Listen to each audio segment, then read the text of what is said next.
माळवण येथे छत्रपती शिवाजी महाराज यांचा अश्रूढ पुतळा कोसळल्याने आता आपण बघतो महाराष्ट्रामध्ये महाविकास आघाडी आक्रमक होताना दिसत आहे। आपण जर या ठिकाणी बघू शकता कशा पद्धतीने या ठिकाणी छत्रपती संभाजीनगर शहरात या ठिकाणी शिवसेना ठाकरे गटाच्या वतीने या ठिकाणी आंदोलन करण्यात येत आहे। आपण जर या ठिकाणी बघू शकता की महाराज आम्हाला माफ करा असे देखील फलक या ठिकाणी हातामध्ये घेतले आहेत। तर कुठेतरी नरेंद्र मोदी यांचा या ठिकाणी निषेध करण्यात येत आहे। फेकू हाय हाय असं या ठिकाणी फलक घेऊन केंद्र सरकारच्या राज्य सरकारच्या विरोधात या ठिकाणी जोरदार घोषणा म्हणजे सध्याला पाहायला या ठिकाणी सगळे या ठिकाणी पाहिलं तर मोठ्या स्वरूपामध्ये या ठिकाणी कार्यकर्ते या ठिकाणी जमा झालेले आहे। काय सांगाल आता तुम्ही या ठिकाणी आंदोलन करताय आक्रमक दिसताय नेमकं? हे बघा मालवण मध्ये जी घटना घडली 7 महिने झाले ते पुतळा स्मारक बांधायला 8व्या महिन्यात पुतळा पडतोय। खरं तर राज्य सरकारचा आणि केंद्र सरकारचा भ्रष्टाचार आहे। आम्ही आमच्या छत्रपती शिवरायांचा अपमान सहन करणार नाही। खरं तर राज्य सरकारवर आणि केंद्र सरकार गुन्हा दाखल झाला पाहिजे।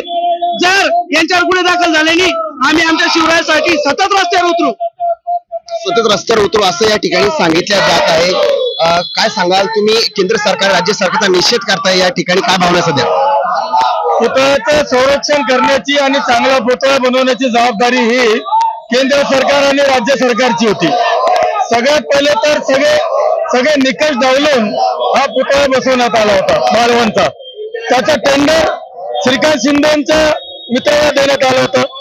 3 वर्षामध्ये जो निविदेप्रमाणे तो पुतळा बनवायचा तो 8 महिन्यात बसवला आला आणि याला संपूर्ण जबाबदारी ही केंद्र सरकार आणि राज्य सरकारची म्हणून हेलवणारी घटना त्याच्या निषेधार्थ आम्ही रस्त्यावर उतरलोय।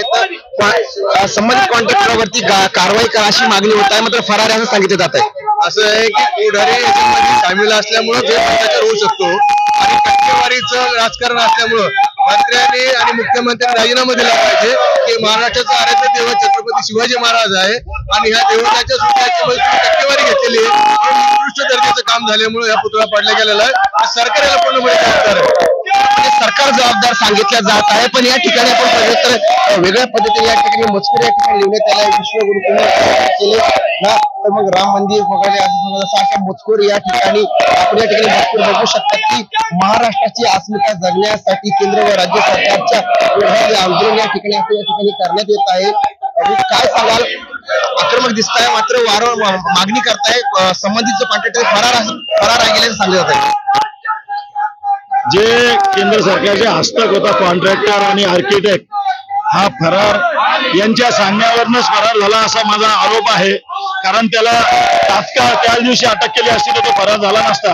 आज सकाळी तर आपल्या वाहिनीवरनं असं दाखवण्यात आलं की त्याच्या घरी सगळे नातेवाईक असताना आणि नंतर काही वेळाने ते सगळे फरार झाले। या फरारामागे केंद्र सरकारचा हात आहे असं मला वाटतं। केंद्र सरकारचा हात आहे असं सांगत होते। दीपक केसरकर म्हणतात की अशा घटना होतच असतात। लक्षात घ्या हे यांना काही देणं गेलं नाहीये। 350-400 वर्षापूर्वी ज्या वेळेला छत्रपतींनी महाराजांनी जे किल्ले उभारले जे आजही इथे जसे तसे मजबूत पद्धतीने आहेत, मात्र लाडका कॉन्ट्रॅक्टर योजनेच्या अंतर्गत ज्या कॉन्ट्रॅक्टरांना यांनी कामं दिले त्यांची अवस्था काय हे पाहायला लागतं। मूळ मुद्दा असा आहे की कुठल्या सिमेंटने चुन्याने किंवा वाळूने एखादा किल्ला किंवा एखादं स्मारक तयार होत असतं, त्यासाठी इमानदारी आणि इमान सुद्धा तितकंच महत्वाचं असतं। या गद्दारांच्या अंगामध्ये आणि रक्तामध्ये इमान राहिलेलं नाहीये, गद्दारी घुसलेली आहे म्हणून ही अवस्था आता ही निर्माण झालेली आहे। या ठिकाणी गद्दार घुसलेली आहे आणि गद्दारांचं लाडका कॉन्ट्रॅक्टर असं एक संबोधित या ठिकाणी करण्यात आलेलं आहे। मात्र या ठिकाणी जे आहे ते सांगितलं कारवाई करा याच शिवसेना ठाकरेकडून मागणी होत आहे। मात्र आता पाहणं हेच महत्व ठरणार कारवाई काय कशा पद्धतीने करतं राज्य सरकार कशा पद्धतीने कारवाई करतं हे देखील आपण पाहणं महत्वाचं ठरणार आहे।